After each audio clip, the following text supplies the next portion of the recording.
In the previous episode, we finally unlocked our first ever true combat ship, the Kestrel. With it, we were able to do a lot of level 1 missions to get not just loyalty points, but also ISK, and eventually got enough micro warp drive drops to give us the megasite needed to make the data analyzer. With this data analyzer, we can now do and complete the new EVE Online mining epic arc, added in the new Catalyst expansion, and with it, we can finally get the new mining destroyer, the Pioneer. And without further ado, let's get on with the episode. Alright, and we're back. Let's have a look how long we've got left for that data analyzer to get made. And then from there, we will go do the new skill, not the skill, the new epic arc.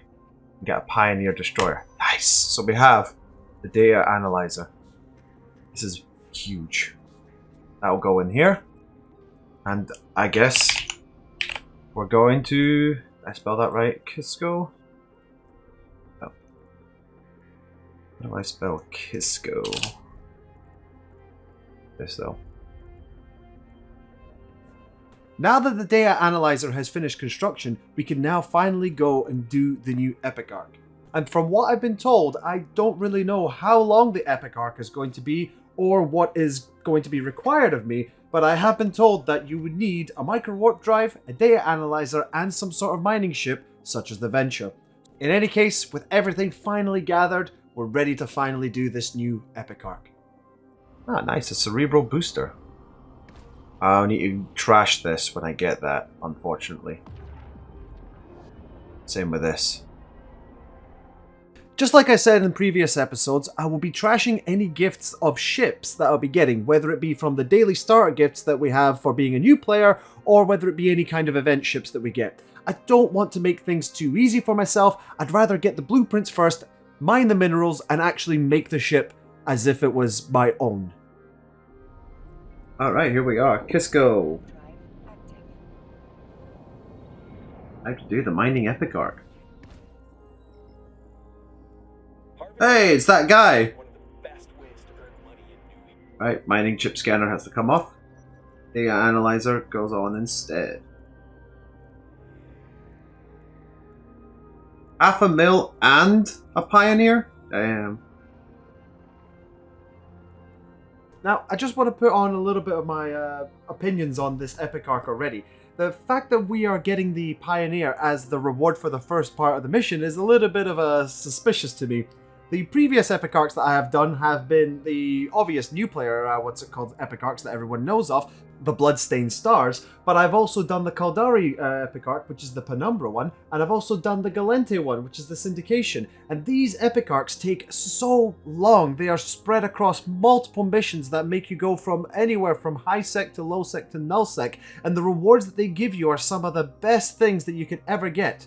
For example, the Caldari one would give you one of the best laboratories that you can use, while the Galente one can either give you a Syndicate cloaking device or a Black Eagle drone link augmenter, two really good and expensive modules for their respective tiers.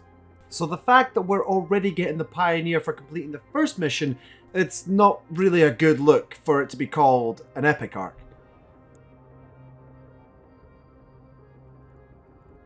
It's a little obvious to say that for the first ever mining epic arc, you are going to do a lot of mining. Now, unfortunately, this doesn't really make for good footage, so I am going to speed things up a little bit, and what I will do is show you every single rock that I had to mine for this epic arc.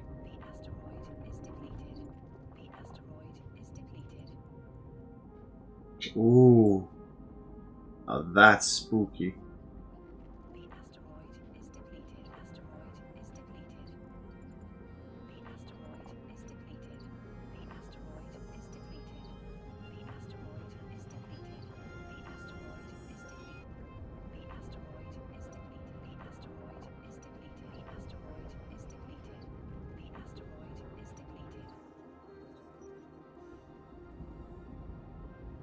Looking back at the footage, when it actually comes to how long it took to do the mining, it's not really that long in the grand scheme of things, but it genuinely felt almost as long as a real epic arc. So maybe CCP was onto something. Maybe this really is an epic arc because of how long mining really takes.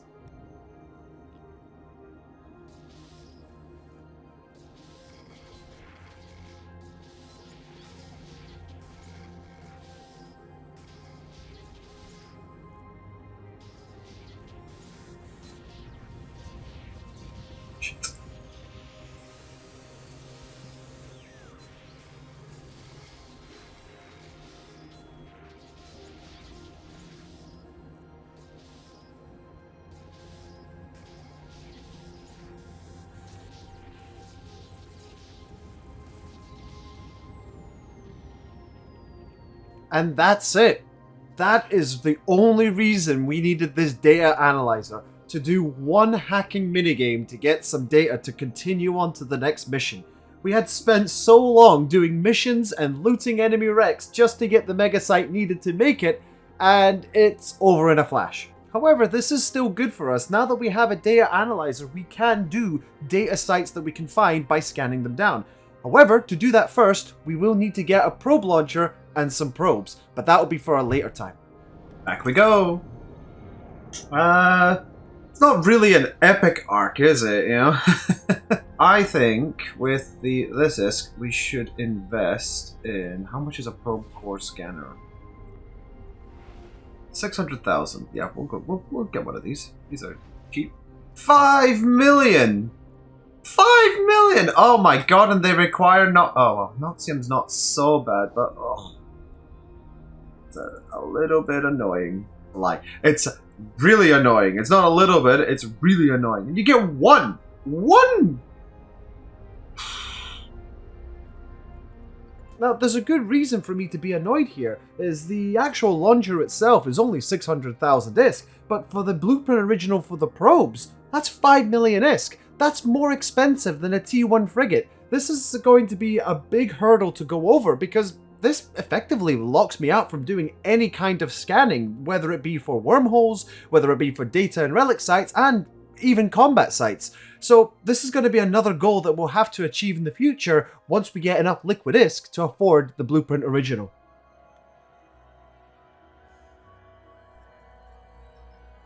Alright, we're here. Drop all this off. We can leave the ship. We can actually trash it now. And we can now assemble. We'll call this pioneering. And let's watch the animation.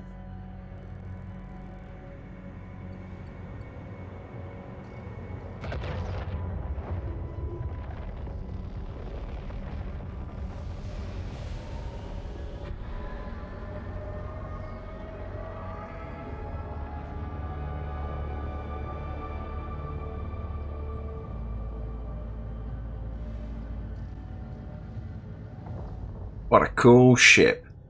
What a cool ship. Let's fit this ship out then. So. Wow, look at our drone bay. That's a huge drone bay. And so with that, completing the first mission in the Epic Arc, we have already got the Pioneer. It's the new mining destroyer that's been added in with the new Catalyst expansion. And already I can see the benefits of this. Compared to the Venture, it's got 8,000 meters cubed of cargo space instead of 5,000. And it can equip 3 lasers. Now, granted, with enough skills, the Venture can mine a little bit better, but with this one, we have 3 lasers, and we also have a range bonus to our lasers. This is actually very useful because it would mean that we won't have to maneuver in an asteroid belt as much to get the ores that we really want. To me, though, the increased amount of ore hold is really the best thing about this ship. So, despite the fact that we now have the Pioneer and genuinely we don't really have any use for the Epic Arc anymore, I would like to finish it to get not only the ISK rewards but also to have it completed and finished and not have to worry about it again in the future.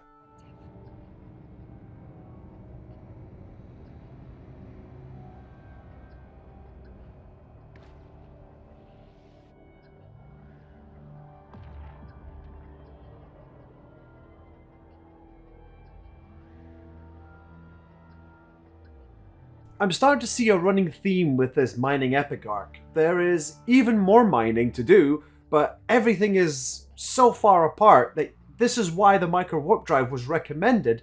I'm so happy that I decided not to recycle the micro warp drive and instead rush the data analyzer, because I would have to be approaching these asteroids with an afterburner, and I dread to think how long that would have taken.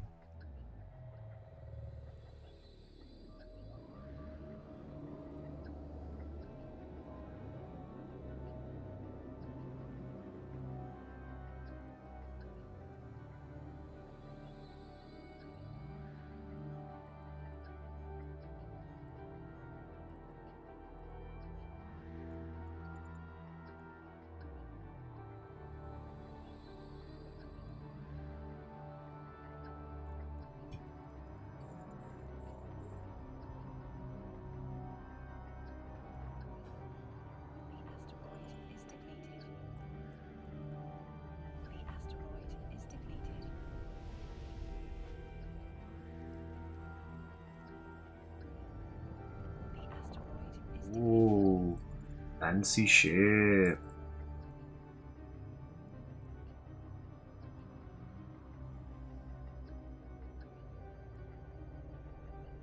Alright. 6.5 million from that mission. A mobile phase anchor.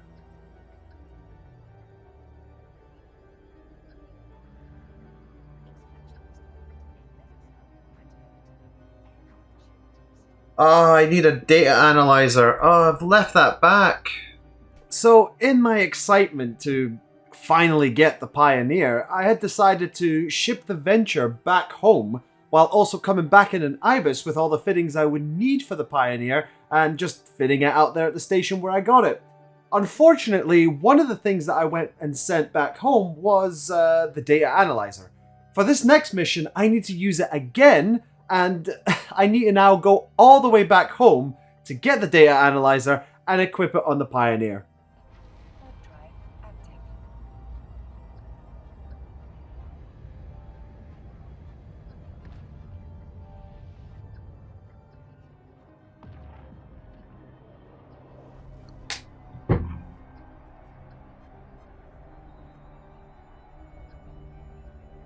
I remember these spires.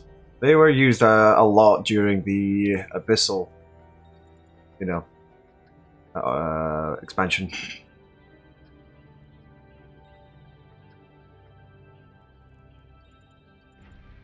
I hope I don't die now. That would suck. Getting this shiny new lovely ship only for it to get blown up. Ah, proximity mines. Shit. This isn't actually my first time seeing proximity mines. I used to see them in null-sec security sites that you can find that were a mixture of a data site and a combat site. Now, the other thing is as well, mines used to be part of the game in EVE, but the issue with them is that they were indiscriminate and they would attack anything that got nearby, and it got to the point where certain people would lay down mines and then maybe a few days later they would get destroyed by Concord because someone accidentally came by one of their mines, and in doing so, they would get an aggression timer, and because they've attacked someone in high sec, Concord would blow up their ship. The mines were removed for a good reason, but it's actually nice to see that CCP isn't afraid to bring something back in when it comes to this Epic Arc mission or for certain data and combat sites. Right, it's nice to see that there is a area of effect with the proximity mine, so that's pretty good.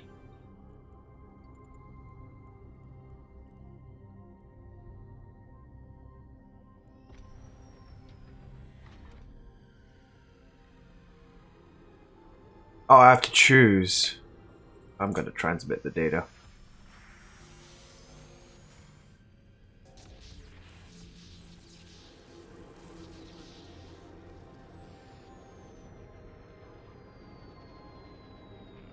That sucks. Well, at least I've finished the Epic Arc, and I got some of this stuff and got some extra ISK. It's in here. Well, that certainly was an Epic Arc. It doesn't really compare much to the other Epic Arcs that we have available to us, especially the new player Epic Arc, which is the Bloodstained Stars.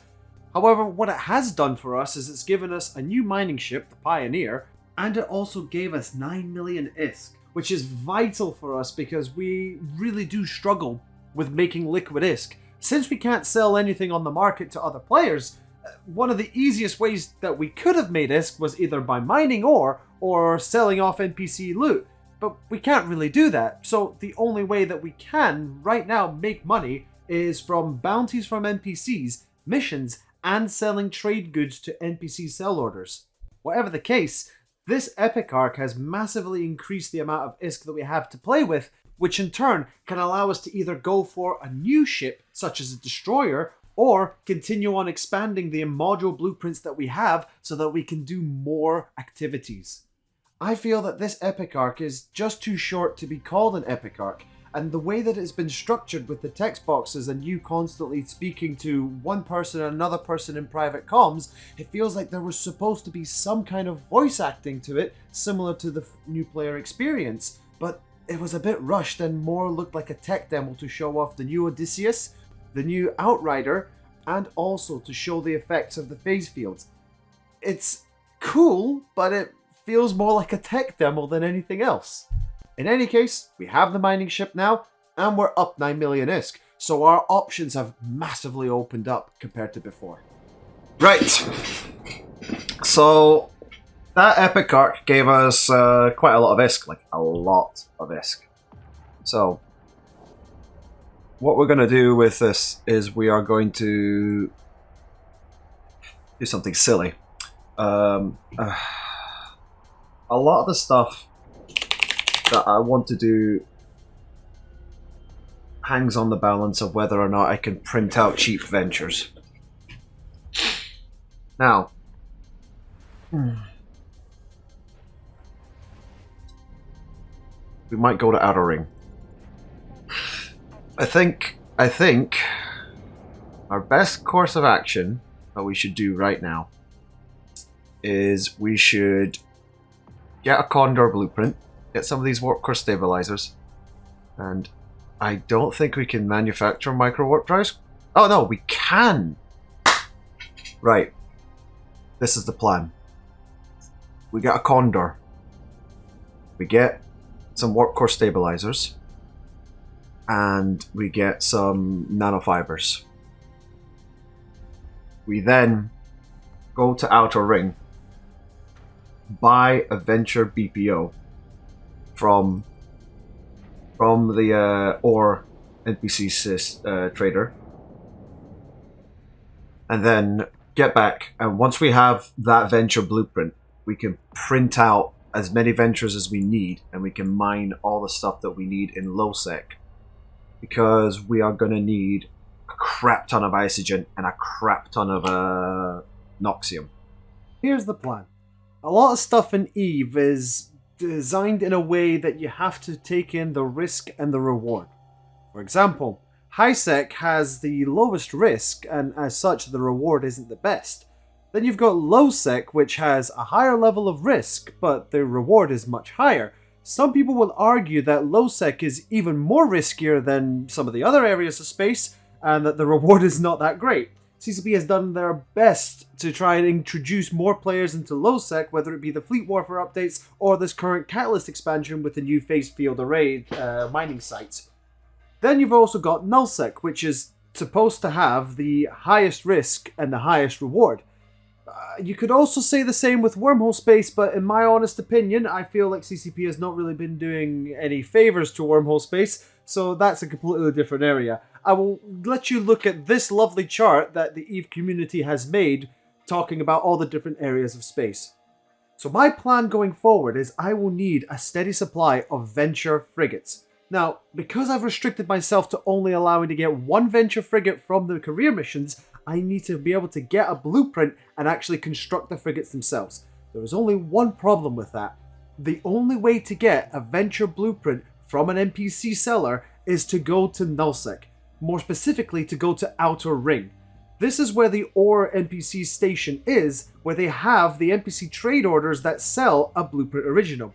The problem is, because this is null-sec, I can get attacked by any other player. And because it's null-sec, there's no restrictions. You can have bubbles and bombs and other stuff that would normally be banned in Empire space. So the risk of actually going to Outer Ring is pretty high, but then the issue is getting out as well. This is going to be something that I really need to plan for, and I have decided that the best course of action will be to get a cheap T1 frigate with some warp core stabilizers and a micro warp drive, and maybe hopefully find a way to null-sec and exit it with a blueprint original of a Venture. In the meantime, with the epic arc done and dusted and my future plans set in motion, I decided some blueprint shopping was back on the list. I needed inertial stabilizers, nanofibers, warp core stabilizers, and a micro warp drive, and most importantly, a BPO for a Condor. We're finally getting our second ever frigate blueprint. With this Condor, I am hoping to be able to use it to then go to null-sec and finally get the Venture BPO. Because it requires an ice harvester. Man, I'm upset. I'm upset. I had grand plans, and now they're all gone. NPC. Open upgrades, inertia stabilizer, an NPC. In the meantime, with our new shiny Pioneer, I think it's only fair that I take it out for a test drive and actually get some minerals in. I got lucky and there was another Umber anomaly, so with that I decided to spend the rest of my time on this play session mining Umber. It's boring, let's be fair, it is boring. The footage isn't the greatest. I'll show you some of the stuff that was interesting. And during that time that I was mining, I was brainstorming, thinking what would be the easiest way to get a Venture Blueprint. I do not want to go back to null-sec in a rookie ship and have to mine Jasper again. That was horrible, it took forever, and in the future I'm going to need a lot more Noxium than I did before. Thankfully, I only needed a little bit to make some mag stabilizers and to make some drones, but in the future, when we start manufacturing stuff like cruisers, we are going to need a lot more than what a rookie ship can provide. And despite our shiny new ship, we still have the daunting task of ISK. I feel like throughout this entire playthrough, with the restrictions imposed upon me, ISK is going to be the biggest and the most difficult thing to overcome. Level 1 and Level 2 missions just do not provide enough ISK, and the bounties provided on those missions are not the greatest either. I feel that I'm going to have to explore different avenues of ISK generation, and hopefully from there find a way to actually get some solid amount of ISK to actually expand our blueprints and be able to afford the more expensive stuff.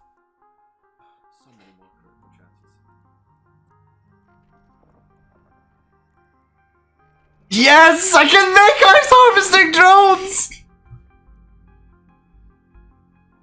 So, as I was sitting there mining Umber, I was thinking about the next steps that I could take. I was still daunted about the fact that I would have to go to null-sec for a Venture BPO, so I was looking at other options. For example, the new Venture Consortium issues and the new Pioneer Consortium issues.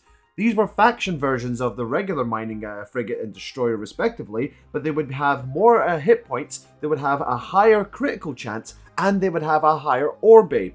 However, thanks to an update back in 2021, the requirements to manufacture faction ships have massively been changed. In the past, pirate and faction ships only required regular minerals, but they required more than their T1 variants. You could find pirate faction ships from D&D sites or their loyalty point stores, or you can find the regular faction ships from navies from their navy store. Same thing. You would just buy the blueprint, you would then put the minerals, you would build the ship, and you would be done. The issue that happened was that certain battleships, especially stuff like the Rattlesnake, had become so cheap that they had actually become cheaper than regular T1 battleships. This was because they were basically being farmed 24/7 by these huge null-sec blocks, and a similar thing happened to the Balgorn as well. The Balgorn at one point reached a point that it was less than an Armageddon. It was insanity, and CCP had to step in and actually make a change. The issue is, this complicates things for me quite a lot. The new components required to manufacture faction ships, the Auto-Integrity Preservation Seal, and the Life Support Backup Units require reinforced carbon fiber. That's a problem, because reinforced carbon fiber is a reaction good. You need carbon fiber, you need oxy-organic solvents, and thermosetting polymer, which are also reaction materials. And they actually stem from moon materials. So, in the grand scheme of things, when it comes to the actual moon materials, that's not so hard to get. I just need to get lucky, I need to find a corporation that is already mining a moon, and then swoop in my Venture or my Pioneer and grab up some moon rocks as fast as I can before I get either bumped or just ganked for my troubles. But the other issue is the hydrogen fuel blocks recipe. Now, hydrogen fuel blocks doesn't sound like a problem. You just need some enriched uranium, some oxygen, mechanical parts, coolant, robotics, and whatnot. And those stuff is that you can get from PI, and PI is going to be nothing but ISK related, because you buy the control center, you plop it down on a planet, and then you pay a load of ISK to upgrade it to actually make it better. However, heavy water, liquid oxygen, strontium, and hydrogen isotopes. That is the biggest issue. That is ice materials. and the only way for me to get ice materials would be to use either a ice harvester or ice mining lasers. There is another option, which is what I found and which is what I'm so very excited for, but the ice harvesters are a no-go because that requires a mining barge, and a mining barge is going to cost me a minimum 1 billion ISK just for the BPO. The ice harvesting lasers was possibly a choice, but the issue is that I require T2 ships for that. So I would need a T2 ship such as the Endurance. The Endurance has the bonuses that allows it to equip ice mining lasers. I cannot make T2 stuff because I come back to the same issue, which is now I have issues with reactions. I can't do T2 manufacturing because reactions can only be done in player-owned citadels. So I'm kind of stuck here. However, I found out there is a way. There is a way to get ice products, and I think I will need these because I have a plan. Ice mining drones were added into the game back in November 2016, and these are going to be the way that I get ice. I would have to find a cruiser with at least 50 megabit drone bandwidth, and then with enough low slots that I can somehow bring the cargo hold up to 1,000 meters cubed so that I can fit one, just one ice. And then I can have a secure cargo container next door, and I can quickly mine the ice and put it in a secure cargo container, and then I can take a industry ship to move the ice products over. This is going to be the worst ever way to mine ice in EVE, but as it stands, it's my best option. Okay, so it seems that the best ship that we can get for this specifically really bad purpose. This is horrible. It has how many low slots? 5. And then just the thorax have 5. Right. Here's what we're gonna do. So I thought we were completely locked out from doing faction ships. I forgot about one thing. Mining drones. Specifically, ice mining drones. Ice harvesting drones exist. They mine 1,000 meters cubed every 6 minutes! God, this is a horrible idea, but this is the only way I can see of us actually mining it. Now, the keen-eyed among you would have already noticed the issue with my excitement here.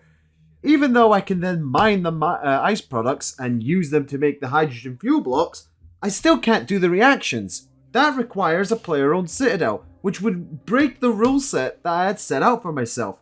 To go in a little bit more detail why this is a big roadblock, here's a flowchart that shows you the manufacturing steps of a faction ship. You'll first need to get the fuel blocks that are required to build the reaction components. So, for example, you'll need the ice blocks that then get refined down to the ice products, and you'll need PI goods that you make from planetary interaction. These can then be combined and manufactured in a regular NPC station to make fuel blocks. You then will need to mine the moon minerals, which you will then be able to refine down into the moon materials. These can also be refined at an NPC station, so that's not an issue either.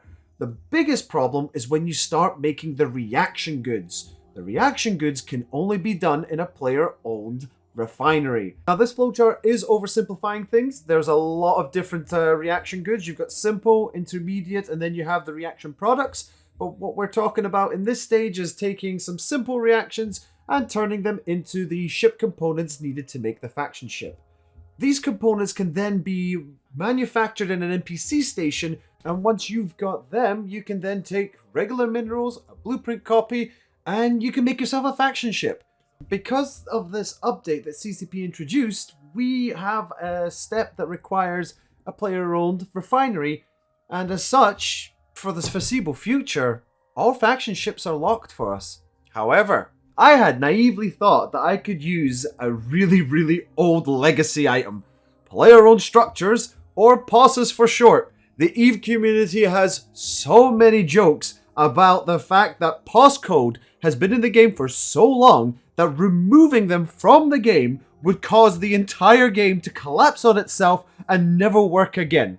There's even a joke that the original coder who coded the pulse mechanics had passed away, but he had coded everything and the comments in Icelandic, so no one can actually understand and read the code to actually improve on it, remove it from the game, without the entire game collapsing in on itself. My plan was to use this legacy content to be able to anchor my small POS in a low-sec system with a simple reactions reactor, and then from there make enough carbon fiber, just enough, to make the final products of the auto integrity shields and the backup life support units to be able to then make faction ships. What I unfortunately learned as I'm doing this editing is that has been disabled. These items are still in the game, there are still POSes in the game and you can still create them, but the actual reaction modules themselves are no longer available for use. They have been deactivated due to the fact that, let's be honest, the new Citadels are just superior and better in every way. It's really heartbreaking that I cannot make faction ships because I no longer have access to these simple reaction modules. Faction ships are fantastic. They're considered T1.5 and for good reason. They have better stats, they've got better fittings, and they also have better bonuses. They really are a great middle ground between T1 and T2 ships, with T1 ships being cheaper and have less skill requirements, and T2 ships being more specialized in their role, but as such having a higher skill requirement. But with faction ships in the middle, you're getting the benefits of only requiring the T1 skills, while also getting a hull that is considered better than the regular T1 ships. However, all is not lost. There is still a good use for this cruiser, be it PvE, or for this funky ice mining idea. There is still a use for this ice, so I'm still gonna go for it. It means that, with the Ventral Blueprint, it means that we can... This is definitely an NPC buy order, yeah. While I'm here, I might as well buy all of these. There we go. See if there's anything else in here that might be useful. Is there an armor repper for sale? No, let's do...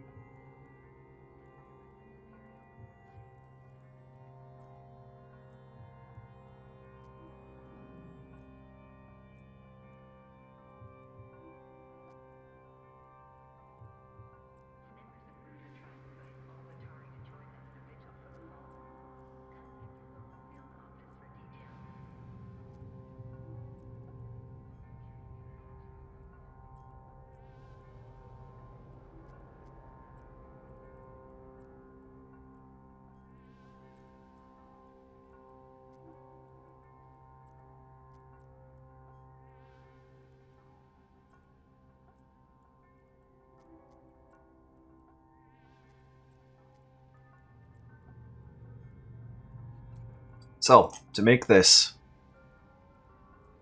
we need Isogen and Noxium. That sucks. I got the Isogen, ain't got the Noxium for it. Do I want to go get Jaspet again? Ah.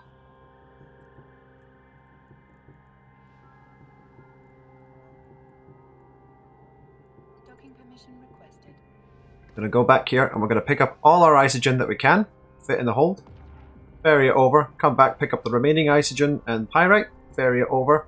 Isogen is the big one, it's what we really need, but once we ferry the Isogen back over, we will also buy that Condor blueprint that I've been eyeing up.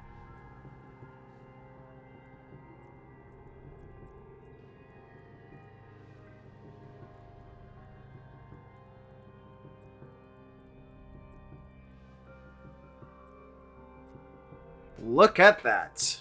Condor BPO. Doesn't hit as much as the Kestrel, does it? And I couldn't help myself with the ISK really getting to my head. I also decided to buy a Badger blueprint. You never know. Maybe I'd need a transport ship.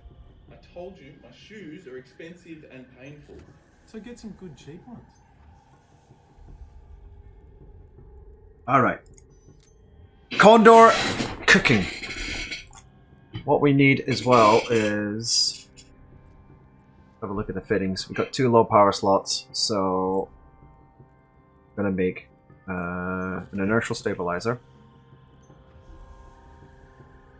to make 2 nanofiber structures. And we're going to make 2 warp core stabilizers as well. And I can do one more job, can't I? No, I can't. I wish I had level 5 so I could do another job. Because I'd like to build the micro warp drive as well. I don't want to use the compact one. I'd like to use the T1 one that I can make.